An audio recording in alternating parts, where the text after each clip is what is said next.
बात कर लेंगे मुल्क की मईशत की, जिसकी किसी को कोई समझ ही नहीं आ रही है कि ये किस समझ जा रही है। हुकूमत कह रही है कि जी के मईशत जो है दुरुस्त समत की जानिब गामजन है, आम आदमी कह रहा है मुझे तो कोई फ़ायदा नहीं हो रहा। और अगर मुआशी माहिरीन से बात की जाए तो उनको भी समझ नहीं लग रही, वो भी कह रहे हैं कि पता नहीं क्यों गवर्नमेंट ये क्लेम कर रही है। हुकूमत हर रोज़ मुआशी इस्तेहकाम के बड़े बड़े दावे करती नजर आती है। बिल्कुल ऐसी है, लेकिन वो दावे हवा में नजर आ रहे हैं। महंगाई की चक्की में पिसते अवाम की चीखें कुछ और ही कहानी सुनाती हैं।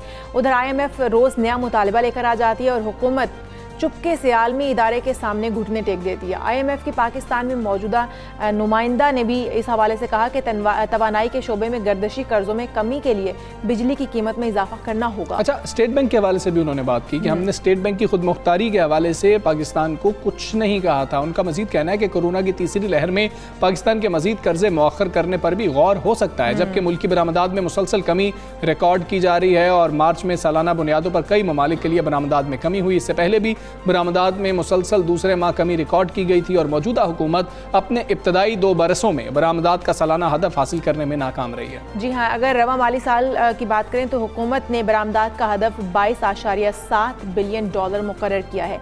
ये हदफ हासिल करने के लिए GDP की शरह है, शरह नमो को 6.2% होना ज़रूरी है, जो कि मुमकिन नज़र नहीं आता।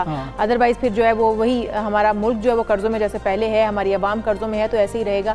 और इस वक्त हम महंगाई की भी बात करते हैं, साथ साथ हमजा मईशत की बात वही बात आ जाती है कि महंगाई वैसी की वैसी है, फिर मईशत जो है मुस्तहकम कहाँ पर नज़र आती है? बिल्कुल ऐसी है। आम आदमी जो है ये क्वेश्चन कर रहा है। फिर अब गर्दिशी कर्ज़ों की बात हो रही है। गर्दिशी कर्ज़ों को कम करने के लिए आपको बिजली महंगी करनी पड़ेगी। अल्टीमेटली बोझ किस पर आएगा? आम आदमी के ऊपर आएगा। लेकिन कल खबर आई जो खुशाइन थी, जिसको शेयर करना भी बहुत ज़्यादा ज़रूरी है। वफाकी हुकूमत ने आवाम को रिलीफ देने के लिए मुसलसल दूसरी मरतबा जो है वो पेट्रोलियम मसनूआत की कीमत में 2 रुपये 32 पैसे जो है वो कमी कर दी है और फ़ी लीटर पेट्रोल 1 रुपये 79 पैसे सस्ता किया गया है। फ़ी लीटर पेट्रोल की जो नई कीमत है 108 रुपये 56 पैसे हो गई है। तो हुकूमत की जानिब से जो है ये रिलीफ दिया गया है। हमने देखा कि रुपया भी मुस्तहकम हो रहा है डॉलर के मुकाबले में, शायद उसकी वजह से भी और आलमी मार्केट का जो ट्रेंड है उसकी वजह से भी ये रिलीफ दिया गया है। मेरे ख्याल में अब हम बात भी कर लेते हैं माहिर मुआशियात हफीज़ हमारे साथ मौजूद हैं। हफीज़ पाशा साहब, बहुत शुक्रिया आपके वक्त का। आप इस हवाले से क्या कह रहे हैं कि क्योंकि इस वक्त हुकूमत का दावा जो था कि IPP से मुआहिदों के बाद बिजली की कीमत में भी कमी होगी, गर्दिशी कर्जे भी कम होंगे, लेकिन अब बिजली महंगी होने जा रही है आम आदमी पर या फिर मईशत पर, इसके क्या असरात मुरतब होते देख रहे हैं आप? बात यह है कि हुकूमत ने जो एग्रीमेंट IMF के साथ किया है और उसके तहत तो हमने 1 रुपये 90 पैसे तो पिछले दिनों हम बढ़ा चुके हैं। ठीक है।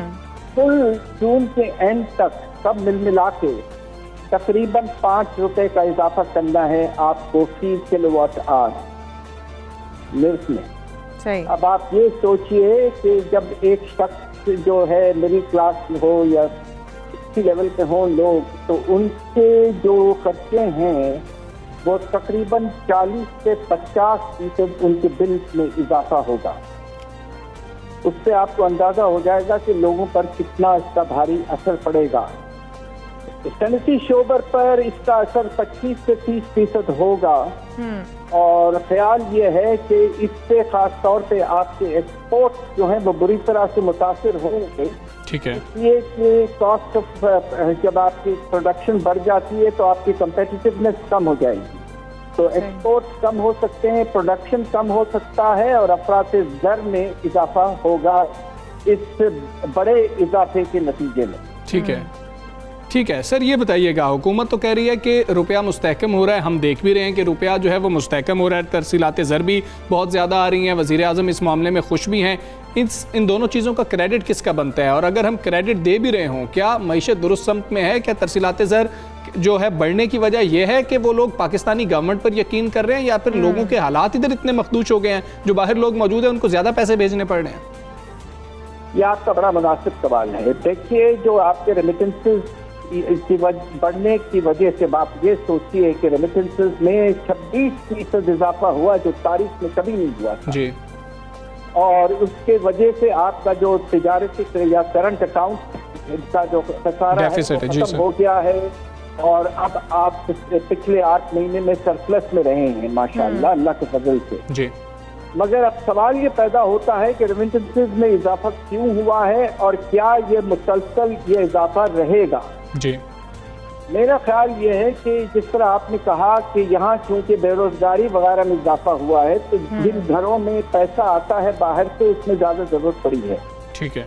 दूसरी तरफ जबकि आपकी करेंसी में थोड़ी सी गिरावट शुरू हुई, तो आपको वही रुपया देने के लिए ज्यादा डॉलर भेजने पड़ते हैं। जी, सही। और तीसरी वजह जो मैं समझता हूँ सबसे अहम है, और वो ये है कि आपका ट्रैवल वगैरह जो है वो तकरीबन बंद है माइग्रेंट वर्कर्स का।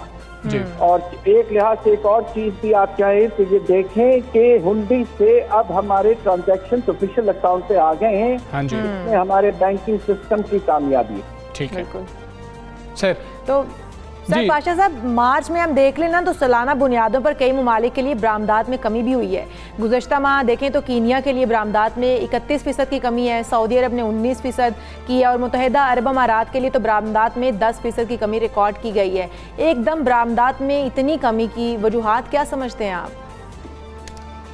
देखिए, हमारे यहाँ अल्लाह के फजल से कुछ इतना बड़ा गिरावट नजर नहीं आई है। और अगर आप पाकिस्तान ब्यूरो ऑफ स्टैटिस्टिक्स के फिगर्स देख लें तो मार्च के फिगर्स काफी इंकरेजिंग है एक्सपोर्ट के लिहाज से।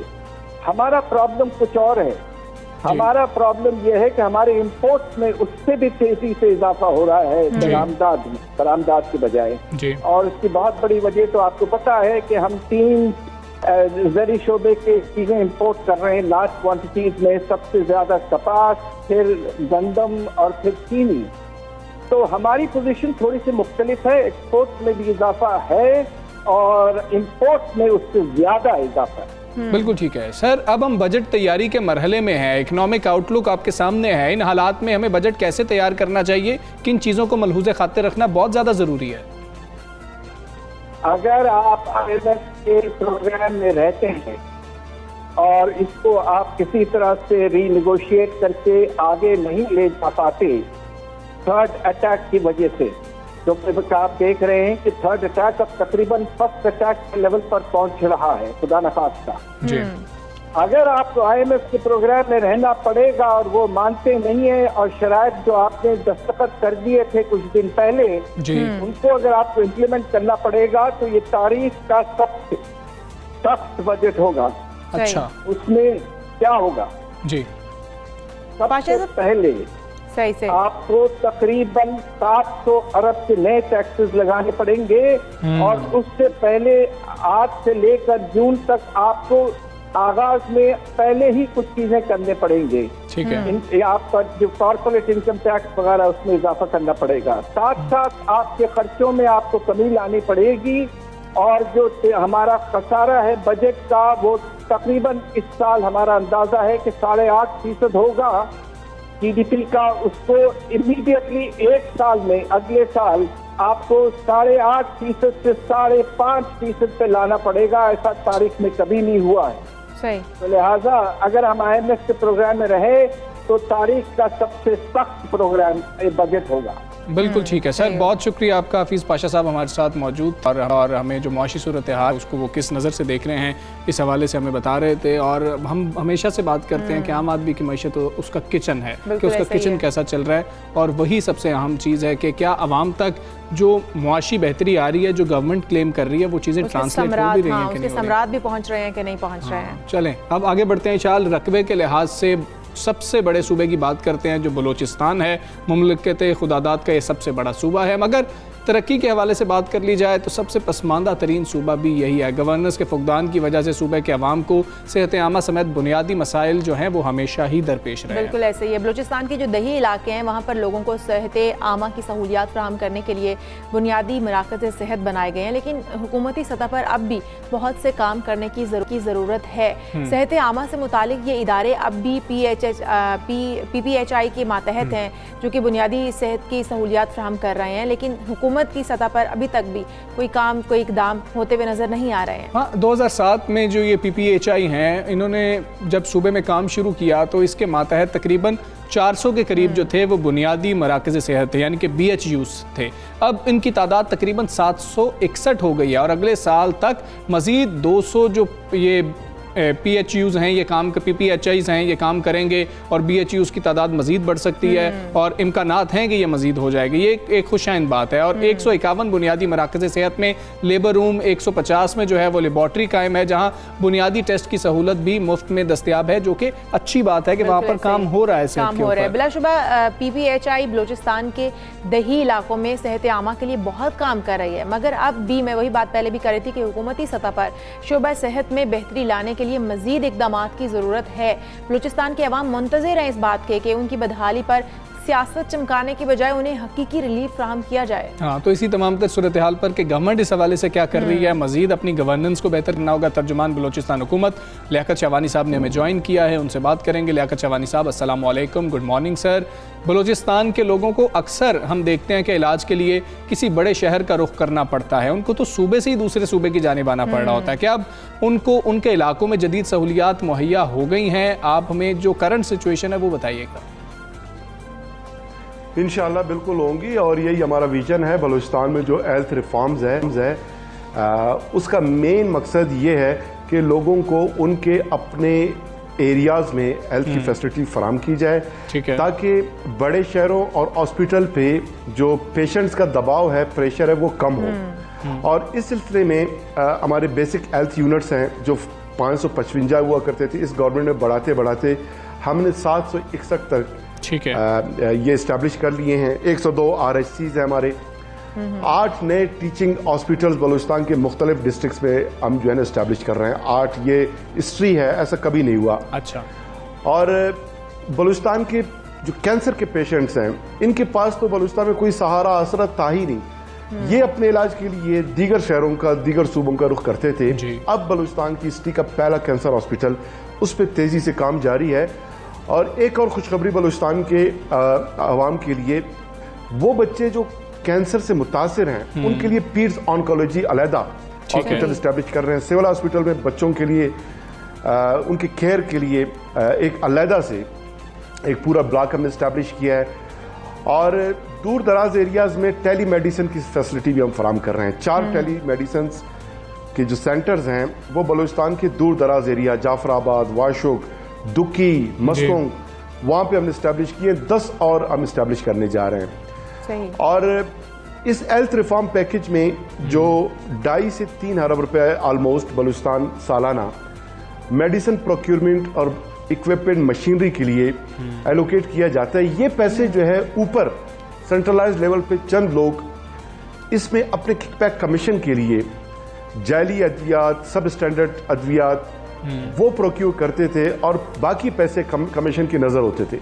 उस सिस्टम को हमने चेंज किया, अब उसको हमने डिसेंट्रलाइज कर दिया है। हॉस्पिटल्स में भी हर एक जो मेडिकल ऑफिसर है या MS है, वो अपने डिस्ट्रिक्ट के जो ऑब्जेक्टिव जो कंडीशंस हैं और रिक्वायरमेंट्स हैं उसको मद्देनजर रखते हुए वो अपना डिमांड जो है वो करता है और उसी के मुताबिक उसको वो प्रोक्योरमेंट भी कर सकता है और मेडिसिन अपने पेशेंट्स को। शाहवानी साहब, बलूचिस्तान के 761 बेसिक हेल्थ यूनिट्स पर की बात की जाए तो क्या काम किया गया है और क्या ये अब मुकम्मल तौर पर ऑपरेशनल हो चुके हैं? जी अल्हम्दुलिल्लाह मुकम्मल तौर पे ऑपरेशनल है। सालाना 40 लाख पेशेंट्स जो है वो यहाँ से मुस्तफीज हो रहे हैं। OPDs में जाते हैं, उनको मेडिसिन भी मिलते हैं। और जैसे मैंने पहले अर्ज किया कि हमारा जो विजन है वो ये है कि बड़े शहरों और हॉस्पिटल्स पर से जो प्रेशर है, बर्डन है, उसको कम किया जाए, उसको शिफ्ट किया जाए 102 RHCs में, उसको शिफ्ट किया जाए 761 जो BHUs है यहाँ पे, उसको शिफ्ट किया जाए जो टेली क्लिनिक्स हैं वहाँ पे, और पूरे बलूचिस्तान में टेली क्लिनिक्स हम इस्टेब्लिश कर रहे हैं। और ये जो 761 BHUs है, 108 BHUs तो सिर्फ 2020 में हमने इसमें इजाफा किया है। तो this is the level of seriousness Balochistan government का। और इसका मकसद है प्राइमरी हेल्थ केयर के साथ साथ क्यूरेटिव, प्रिवेंटिव और promotive health care system, maternal health, child health और जो पैंडेमिक डिजीज है उनमें लोगों को जो है फैसिलिटीज फराम करना। गुज़िश्ता साल जो है 70,799 बच्चों को मोहल्लिक अमराज जैसे पोलियो है, उसमें काली खांसी, खुनाक, एपिटाइटिस और डायरिया, वगैरह से बचाव के जो है इनको हमने वैक्सीनेट किए हैं, इंजेक्शन फराहम किए हैं और ग़िज़ाइयत की कमी की शिकार तकरीबन 58,000 बच्चों को जो है उनकी स्क्रीनिंग की गई और फैमिली प्लानिंग के पेश नज़र 1,28,000 अफराद की जो है को कंसल्टेंसी दीगर जो है ठीक है। लियाकत शहवानी साहब, आप काफ़ी मंसूबों की हमें बात कर रहे हैं, उम्मीद करते हैं कि ये मंसूबे पाया तकमील तक भी पहुंचेंगे। अब हम दूसरे सूबों की बात कर लेते हैं जिन्होंने हेल्थ कार्ड जो हैं, सेहत कार्ड जो हैं वो मुतारिफ करवा दिए हैं। मुस्तकबिल में बलूचिस्तान के अवाम जो हैं क्या इस सेहत कार्ड से इस्तेफादा कर सकेंगे? आपका प्लान क्या है?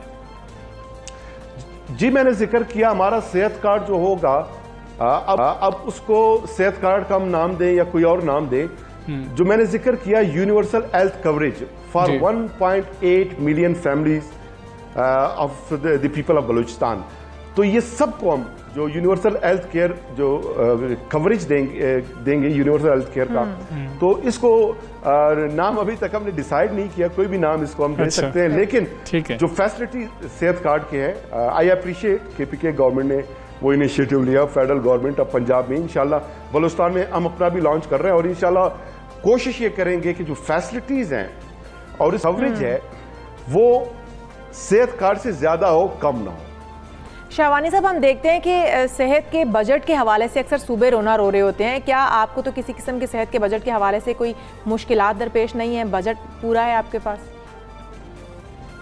जी बिल्कुल, मुश्किलात दरपेश हैं, न सिर्फ सेहत बल्कि पूरे बलूचिस्तान के डेवलपमेंट के हवाले से, सर्विस डिलीवरी के हवाले से, एजुकेशन के हवाले से, हेल्थ है, हमें बहुत मुश्किलात हैं और टोटल जो है 400 अरब रुपए का हमारा सालाना बजट है जो अब हमने बढ़ाते बढ़ाते यहाँ तक पहुँचाया है और उसमें 80 से 82% जो पैसे हैं वो नॉन डेवलपमेंट सेक्टर की नज़र हो जाते हैं, जिसका मतलब है कि जो हमारे एम्प्लॉइज हैं उनके तनख्वाहें और पेंशन 82% वहाँ पे चले जाते हैं। हार्डली 80 से 100 अरब रुपए हमें बचते हैं डेवलपमेंट के लिए, जिसमें हमने मेडिसिन प्रोक्योरमेंट करनी है, जिसमें हमने नए स्कूल इस्टेब्लिश करने हैं, रोड बनाने हैं, डैम्स बनाने हैं, ह्यूमन HR डेवलपमेंट इसी से हमने करना है, ब्रिजेस भी बनाने हैं। तो बड़ा एक मुश्किल अमल है। बलूचिस्तान को खसूसन चूँकि तरक्की में बलूचिस्तान दीगर सूबों से बहुत पीछे रह चुका, पास्ट में मिस गवर्नेंस भी एक मैटर रहा, फेडरल गवर्नमेंट ने अहमियत भी नहीं दिया, CPEC के प्रोजेक्ट्स में बलूचिस्तान को नज़रअंदाज किया गया, एनर्जी के CPEC के प्रोजेक्ट्स में बलूचिस्तान को कुछ नहीं मिला, इंफ्रास्ट्रक्चर में नहीं मिला। अब कुछ बेहतरी है फेडरल गवर्नमेंट की तरफ से, उनका भी फोकस है, बलूचिस्तान गवर्नमेंट विजन है वज़ीर आला बलूचिस्तान जाम कमाल साहब का, उस विजन के तहत कम वसाइल में जितना हमने बलूचिस्तान को डेवलप किया, हिस्ट्री उठा के देख रहे हैं, मैं नहीं कहता मेरे। ठीक है लियाकत शहवानी साहब, ये बताइएगा कि मेडिकल अमल अगर उनकी हम बात कर लें, दूर दराज इलाकों में ड्यूटी देना खासा मुश्किल होता है। हार्ड जोन की भी बात कर ली जाए, जब इन इलाकों में डॉक्टर्स और दीगर स्टाफ को भेजा जाता है उनकी ड्यूटी को यकीनी बनाने के लिए, क्या कोई इंसेंटिव भी दिया जा रहा है, कोई खुसूसी पैकेज है जो दिया जाता है? जी, पैकेज तो यही है कि दूर दराज के एरियाज़ में हम जो है डॉक्टर्स को, पैरामेडिक्स को, उनके लिए उनका मेन इशू ये होता है रिहायशी सहूलियात, वो हम अब फराम कर रहे हैं। ठीक है, फ्लैट्स इंशाल्लाह हम बना रहे हैं और उनको इजाफी पैकेज हम दे रहे हैं, रिस्क अलाउंस हमने दिए हैं, कोरोना में डॉक्टर्स को जो है इजाफी बोनसेस हमने दिए और एग्रीमेंट के तहत भी जो डॉक्टर जो ज्वाइन करता है डिपार्टमेंट एज ए डॉक्टर, वो इस बात का पाबंद होता है कि वो मुतल्लिका अपने डिस्ट्रिक्ट में जो है वो सर्व करेगा। बट अनफॉर्चुनेटली बहुत से डॉक्टर्स ऐसा नहीं करते और बहुत से डॉक्टर जो एडॉक पे हैं, कॉन्ट्रैक्ट पे हैं, वो ड्यूटी प्रॉपर नहीं करते और ऐसे कोई 100+ डॉक्टर जो है हमने जॉब्स से उनको फारिग भी किया, टर्मिनेट किया है, और बहुत सारों को सस्पेंड भी किया है और गुजारिश करते हैं उनसे कि डॉक्टर जो है मसीहा है और कुछ मसीहा जो है अनफॉर्चुनेटली माफिया का हिस्सा बन जाते हैं, एज अ माफिया वो बिहेव करते हैं। हालांकि health essential services act Balochistan government में लागू किया है, जिसके तहत कोई डॉक्टर पेशेंट को OPD में और किसी पेशेंट को ऑपरेशन थिएटर में छोड़ के वो एहतजाज के लिए नहीं आ सकता। उसके बावजूद हमारे डॉक्टर्स इस तरह के एहतजाज करते हैं और पेशेंट्स का कम केयर करते हैं। चूँकि डॉक्टर का एक ऐसा शोबा है जो जिसके लिए कमिटमेंट और डेडिकेशन वो पैकेज से ज़्यादा अहमियत रखती है। उस स्पिरिट तक डॉक्टर साहिबान जो है उनकी तरबियत भी यही है, ट्रेनिंग भी यही है, उनको पढ़ाया जाता है, उस पर अमल दरामद उनकी जिम्मेदारी। बाकी बलूचिस्तान गवर्नमेंट हम भरपूर कोशिश कर रहे हैं कि उनको वेल फैसिलिटेट कर सकें और मजीद बम कर सकें, और उस पर जैसे मैंने जिक्र किया वो सिलसिला जारी ठीक है। लियाकत चवानी साहब, बहुत शुक्रिया आपका, सुबह सवेरे पाकिस्तान का हिस्सा बने, और हम उम्मीद करते हैं कि जो खुसूसी तौर पर सेहत की सहूलियात हैं पूरे पाकिस्तान में बेहतर हों, और जो सूबा पीछे रह गया है उसमें जिस तरह से आप कह रहे हैं कि मंसूबों का आगाज़ किया गया है वैसा ही हो, और आवाम को जो है उनकी दहलीज पर जो है कम अज़ कम सेहत की सहूलियात में असर हो सके। बिल्कुल ऐसा ही है। मेरे ख्याल में एक ब्रेक ले लेते हैं हमजा, ब्रेक से वापस आएंगे। Stay with us.